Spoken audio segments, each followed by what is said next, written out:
이제 오늘 이 시간에는 최근에 EU와 미국이 체결한 이 LNG 계약을 통해서 이제 국내 조선사들의 주력 선종 중에 하나인 이 LNG 운반선 시장이 어떻게 될지 한번 생각을 해보고요.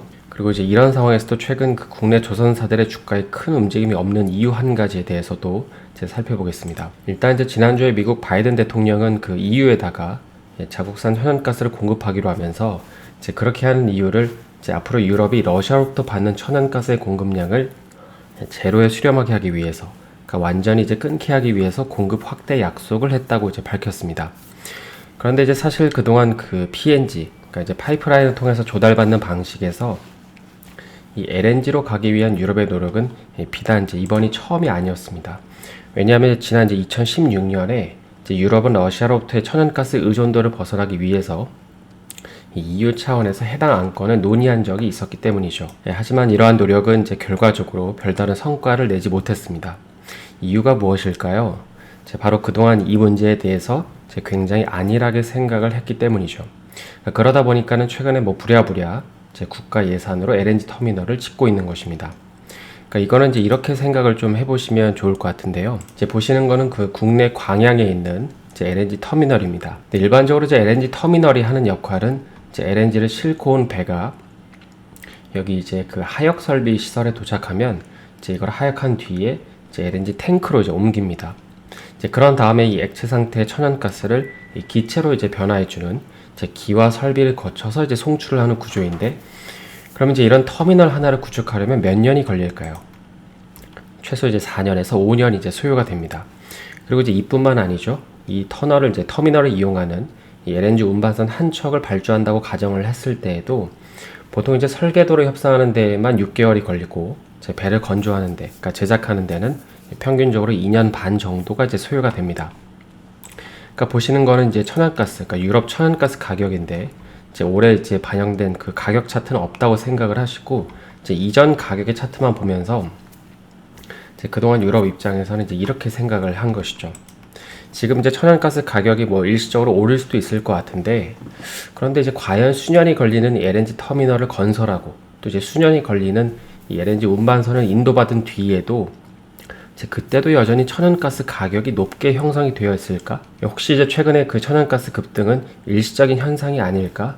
그리고 만약에 이게 일시적인 현상이라면 가뜩이나 어려운 우리 재정 상태에서 굳이 천문학적인 비용을 들여서 이걸 건설할 필요가 있을까라고 생각을 하는 것이죠. 그래서 이 차트에서 볼 수 있듯이 이번에 우크라이나 사태 전까지 그동안 천연가스 가격은 초급등을 한 적이 없었기 때문에 이런 상황에서 EU는 과연 LNG 인프라 시설이 필요한지에 대해서 물음표가 있었던 것입니다.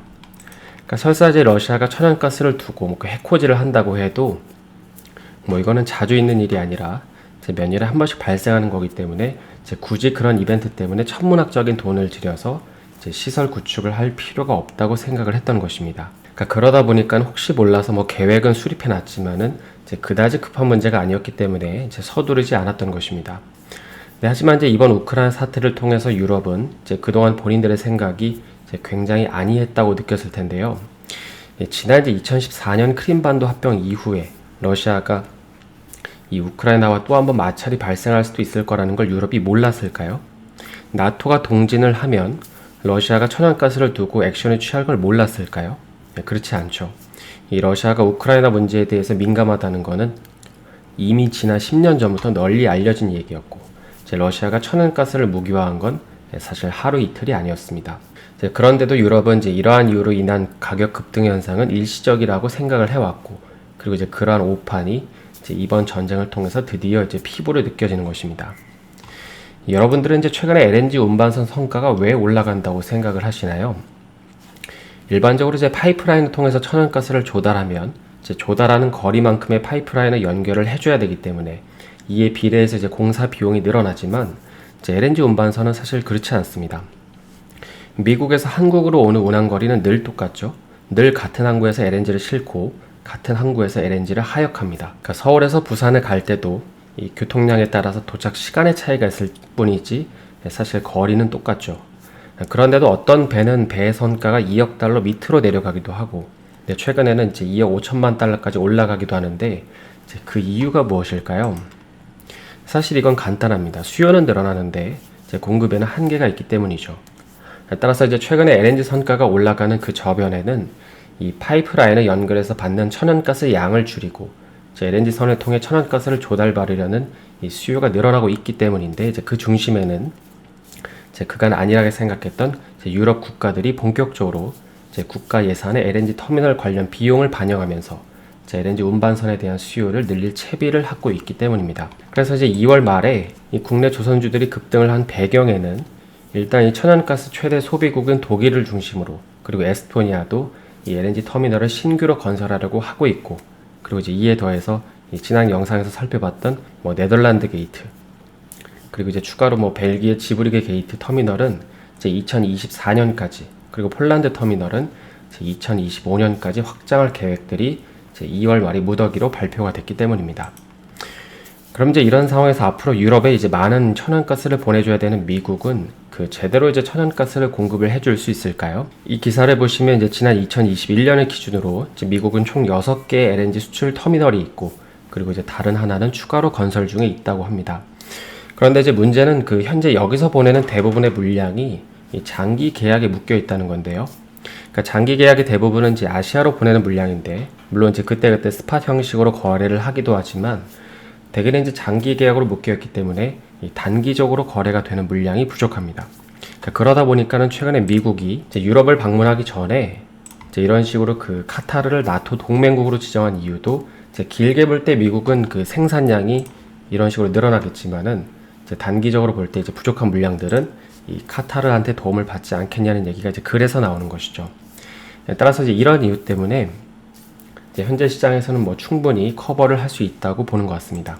그리고 이제 또 하나 생각해 볼 점은 그 현재 미국의 LNG 터미널을 통해서 거래되는 이 전체 물량 중에 약 70%는 이제 장기 계약 고객들한테 이제 인도가 되고, 이제 나머지 30%를 가지고 이제 현물 시장에서 거래를 하는 거잖아요. 그런데 이 현물 거래를 한다는 말은 이 거래 당시에 최고가에 입찰한 사람한테 물량이 돌아간다는 의미이기도 합니다. 그래서 이제 이와 관련해서 나오는 얘기 중에 하나는 그 당분간 LNG 선가가 좀 꺾이기 힘들다는 게 있는데, 그러니까 공급 물량은 얼마 안 되는데 단기적으로 LNG를 찾는 사람들이 많아진다면 이제 이는 일단 그 LNG 현물가가 꺾이기 힘들다는 거고, 그리고 또 이 말은 이제 이를 운반하는 LNG 중고선가 역시 꺾이기 힘들다는 말이고, 그리고 이는 또 이제 신조선가에도 영향을 안 줄 수가 없다는 것입니다. 물론 이제 여기에는 최근에 그 국내 조선소 도크가 약간 빡빡한 것도 이제 한 몫을 하겠죠. 그래서 여기까지 이제 지난주에 발표된 미국과 EU의 그 LNG 공급 계약에 대해서 좀 정리를 해봤는데요. 그럼 이제 이런 상황에서 국내 조선사들의 주가는 이 MSCI 정기 변경 이슈가 있는 현대중공업을 제외하고 왜 이렇게 답보 상태에 좀 머물러 있는 걸까요? 이제 한 가지 이유는 이 러시아 수주 잔고 처리에 대한 불확실성이 잔존해 있기 때문입니다. 이 국내 조선 3사를 포함해서 이 각 조선사들이 이 러시아 수주 잔고 문제에 대한 충당금을 얼마나 설정할지에 대해 이제 우려가 있는 것이죠. 그러니까 불확실성이 있는 것입니다. 네, 하지만 이제 그렇다고 해서 이 기사에서 이제 언급하는 것처럼 이제 8조 원을 생으로 손실 처리할 수도 있다는 건 이제 잘못된 내용인데, 왜냐하면 이제 이거는 그 지난번 조선업 회계 영상에서도 다뤘지만 일반적으로 이제 조선사들은 각 건조 과정마다 돈을 받기 때문에, 그러니까 이런 특성들을 봤을 때 이 대부분의 조선사들은 이 착수금을 받은 만큼만 공정을 진행했을 것이기 때문입니다. 물론 이제 최종적으로 인도하고 나서 받는 돈의 액수가 좀 크다고 하더라도 뭐 지금 이런 상황은 과거에 그 해양 플랜트 건처럼 배를 다 만들어 놓고 대금을 못 받는 게 아니죠. 그리고 이제 지금은 뭐 어쩔 수 없이 한국과 러시아의 관계가 안 좋아지고 있지만은 이제 앞으로 시간이 조금 더 흐른 뒤에는 다시금 이제 관계가 회복될 수도 있기 때문에, 그러니까 조선사 입장에서는 이 러시아가 발주한 선박의 건조를 일단 뒤로 미루고 다른 선박들을 먼저 건조하는 방법도 있습니다. 그래서 이제 피해 금액이 아예 없을 수는 없겠지만 이제 이런 이제 시나리오들도 있기 때문에 이제 이 기사에서처럼 최악의 경우 전부 손실 처리를 해서 이제 엄청난 타격을 입는다는 말은 틀린 말입니다. 네, 하지만 이제 뭐 이것도 어디까지나 이제 하나의 시나리오일 뿐이지 결국에 이제 투자자들 입장에서는 결국 조선사들이 정확히 어떻게 처리를 할지 모르기 때문에 이제 보고 판단해도 늦지 않겠다라는 심리가 깔려 있는 것이죠. 그리고 이제 하나만 더 보면 이제 이 기사에서는 이 후판 가격 추가 인상 때문에 또 쉽지 않다고 이렇게 언급을 하는데, 그런데 이제 이거는 그 조선사의 투자를 이제 오래 하고 계신 분들은 이미 알고 있는 내용이죠. 그러니까 작년에 이제 국내 조선사들은 평균적으로 이 130만 원 정도로 후판 가격을 설정해서 충당금 설정을 미리 대규모로 해놨습니다. 그러다 보니까는 작년에 이제 엄청난 적자가 나온 거죠. 그런데 이제 현재 후판가는 톤당 113만 원 정도입니다. 따라서 이제 최근에 후판 가격이 일부 인상이 되고 있다고는 하지만은 앞으로 이제 후판 가격이 130만 원 이상까지 올라가지 않는다면 이제 후판 가격 때문에 이 조선사 재무가 망가진다는 얘기도 사실 틀린 얘기입니다. 그래서 이제 여기까지 오늘은 그 지난주에 발표된 미국과 EU의 LNG 계약에 대해서 그리고 이제 국내 조선사들 실적을 바라보는 이 한 가지 관점에 대해서 좀 살펴봤는데요. 남은 하루도 수고하시고요. 저는 내일 다시 인사드리겠습니다. 오늘 영상이 도움되셨다면 좋아요와 구독 부탁드립니다.